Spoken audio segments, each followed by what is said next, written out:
Hello everyone लियन homes private limited property channel को आपको स्वागत।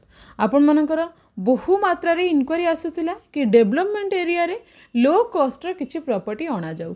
सो आपण मानकर रिक्वायरमेंट को मैच कला भली चलंतु आज दुईटी प्लॉट विजिट करी आसीबा। नमस्कार।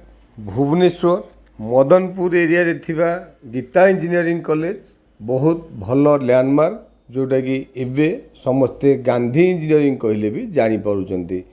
गांधी इंजीनियरिंग कॉलेज जीईसी बा गीता इंजीनियरिंग कॉलेज जहाँ भी कहू गोटे लैंडमार्क आम से जीईसी फ्रंट रू जाऊँगी आमर डेस्टिनेटेड प्लॉट आड़ को अल्प किछि बाट आगू गला परे देखंतु राइट हैंड साइड रे गोटे ब्लैकटॉप रोड जोटा कि जागसरा बा कल्चरल यूनिवर्सिटी पाइकरापुर आड़ को रास्ता आम से रोड रे आगू को जाऊँगी टुवर्ड्स पाइकरापुर। देखंतु राइट हैंड साइड रे रहिला कल्चरल यूनिवर्सिटी जोटा कि ए एरिया रे कल्चरल यूनिवर्सिटी कहले भी प्राय समस्ते जानती। एठी कल्चरल यूनिवर्सिटी परे परे पाइकरापुर बा बीडीए रो टाउन प्लानिंग एरिया ए एरिया रो बहुत बड़ डिमांड। ये जो ब्लैकटॉप रोड रे हम जाउचंती ए रोड टी बीडीए सीडीपी रे गोटे 200 रोड रो प्रोविजन अछि। एनीवे देखंतु आमे एठी लेफ्ट को टर्न कले वाकेबल डिस्टेंस रे फ्रंट रे गोटे बिल्डिंग आमको दिशुची जोटा कि गोटे सोसाइटी भितर प्लॉट किनी जड़े घर करी रहउचंती।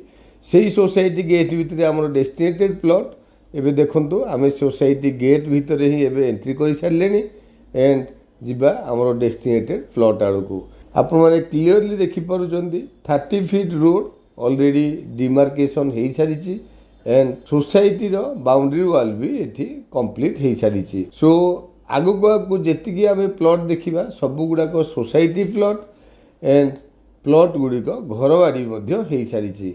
एठी देखंतु लास्ट रू आमे राइट की टर्न करूचंती एंड ए रोड टी पेरिफेरियल चारिपटे बुली जाइची। आमे किछि बाट गला परे अगेन राइट की टर्न करूचंती राइट की टर्न करी किछि बाट आगु गला परे लेफ्ट हैंड साइड रे आमर डेस्टिनेटेड प्लॉट ये देखंतु लेफ्ट हैंड साइड रे दीटी प्लॉट हमको क्लियरली विजिबल ऑलरेडी डिमार्केशन हेई सारिची एंड एठी ठिया हला परे ब्लैकटॉप रोड हमको क्लियरली विजिबल होउची। सो ब्लैकटॉप रोड रू जेहेतु बहुत नियर कल्चरल यूनिवर्सिटी रू only 1.4 kilometre upcoming TP project रू ओनली 1.5 किलोमीटर।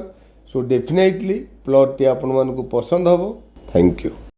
आपण मन तो संपूर्ण लोकेशन टी विजिट कले।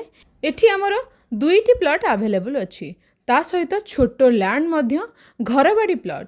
एठी हमर लैंड एरिया 1400 स्क्वायर फीट रो दुईटी प्लॉट साउथ फेसिंग रो प्लॉट ता सहित आपण मानकर आजिका डेट रो रिक्वायरमेंट रो रोड 30 फीट रोड को दुईटी प्लॉट टच हेइचे। सो प्राइस मध्य बहुत कम 1850 रुपीज। आपण माने डेरी न करी वीडियोटी क्लियरली देखंतु तळे था नंबर रे इनक्वायरी पे कांटेक्ट करबा सहित आपण मानकर विजिट रो शेड्यूल करे नियंतु।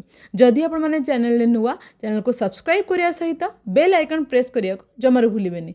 जदि आपण मानको वीडियोटी भलो लागिछि do like share and comment. Thank you.